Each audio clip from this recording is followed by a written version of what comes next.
Hati kuntum tumbuh melata, sayang merbah di pohon cemara. Assalamualaikum mulanya kata, saya sembah pembuka bicara.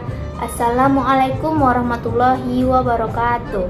Perkenalkan, nama saya Zaskia Aulia Rahman dengan NIM 2303114234. Di sini saya akan menjelaskan materi mengenai sistem perekonomian tapak 8 menurut budaya Melayu.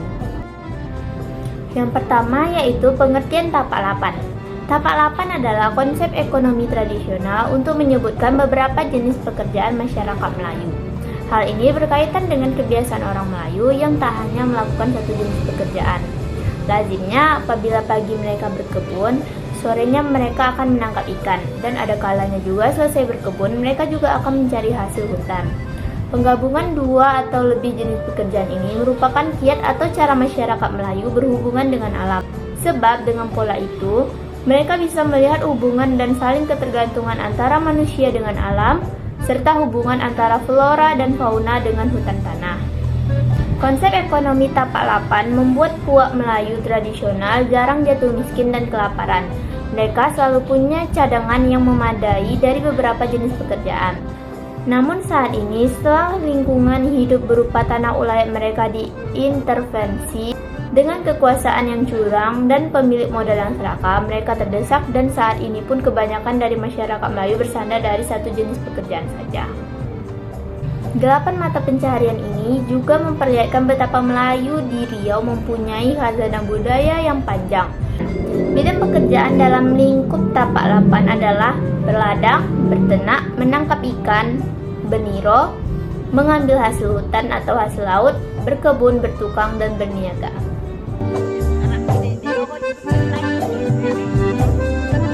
Berladang merupakan suatu kegiatan mulai dari penyiapan lahan, penanaman, pemilihan jenis tanaman, sampai pemanfaatan hasil produksinya. Ladang berada di dataran tinggi atau bukit sehingga sering disebut dengan ladang kasang. Tahapan berladang. Secara umum, tahapan berladang adalah merintis, menebas, menebang menutuh, melandang, memarit, membakar, menenun, menugal, mempelak, menyiang, menuai, dan menanam tanaman keras.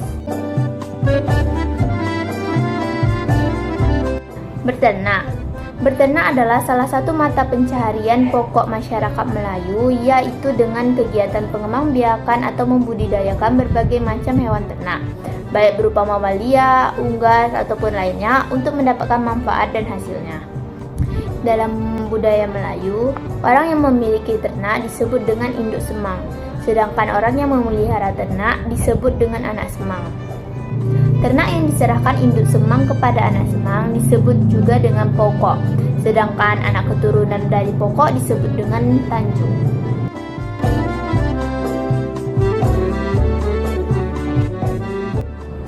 Yang ketiga yaitu menangkap ikan atau perikanan.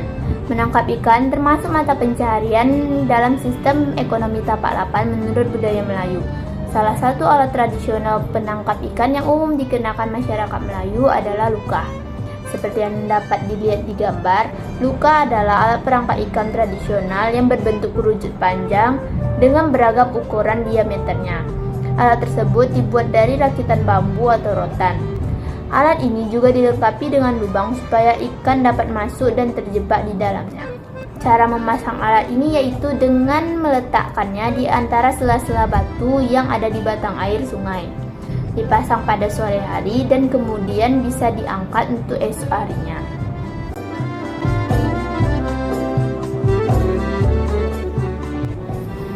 Yang keempat yaitu baniro.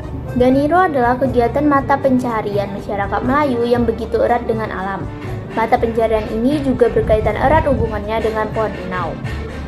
Baniro adalah kegiatan mengambil air enau, lalu dijadikan manisan atau biasanya dijadikan gula yang biasanya kita sebut dengan gula enau atau gula aren.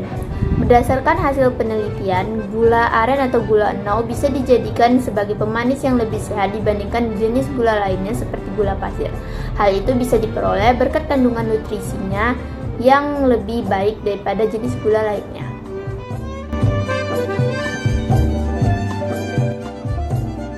Kelima, agroindustri. Agroindustri adalah kegiatan memanfaatkan hasil pertanian sebagai bahan baku, merancang dan menyediakan peralatan serta jasa untuk kegiatan tersebut. Nilai strategis agroindustri terletak pada posisinya sebagai jembatan yang menghubungkan antara sektor pertanian pada kegiatan hulu dan sektor industri pada kegiatan hilir.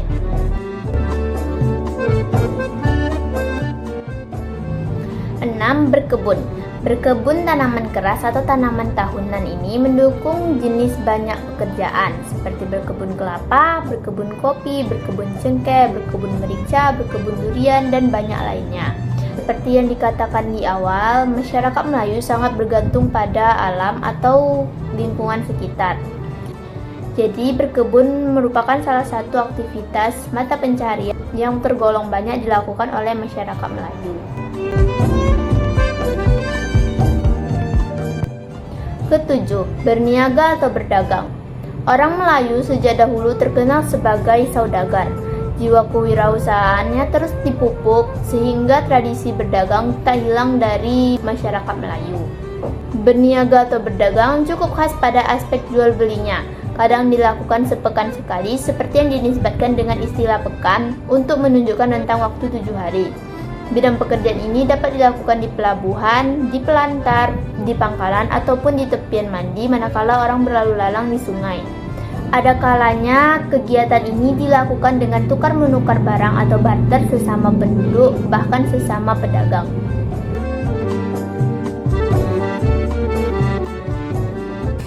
8. Bertukang. Bertukang merupakan jenis pekerjaan pada aktivitas menjual jasa, tenaga, keahlian, atau kemahiran kerja. Sebagian orang Melayu yang sudah mahir atau pandai dalam bertukang dapat menghasilkan pemenuhan hidup keluarga mereka dari pekerjaan tersebut. Dalam bertukang, digunakan berbagai peralatan yang biasa disebut dengan alat tukang. Alat-alat tersebut antara lain kapak tukang. Lalu ada cetai. Cetai biasanya digunakan untuk melubangi jongkong yang terbuat dari batang kayu. Secara umum, cetai ini digunakan untuk menara. Lalu ada ketam yang digunakan untuk mengetam atau melicinkan permukaan papan atau brutu. Lalu pahat. Pahat digunakan untuk membuat lubang pada tiang atau bahan bangunan yang terbuat dari kayu. Lalu juga ada gergaji. Gergaji yang digunakan biasanya terbagi menjadi dua, yaitu gergaji pembelah dan gergaji pemotong. Kedua jenis gergaji ini berbentuk relatif sama dan berbagai macam alat tukang lainnya. Baiklah, hanya sekian yang dapat saya sampaikan. Mohon maaf apabila terdapat kekeliruan atau kesalahan dalam penyampaian kata-kata. Saya akhiri, wabillahi taufik wa hidayah. Assalamualaikum warahmatullahi wabarakatuh.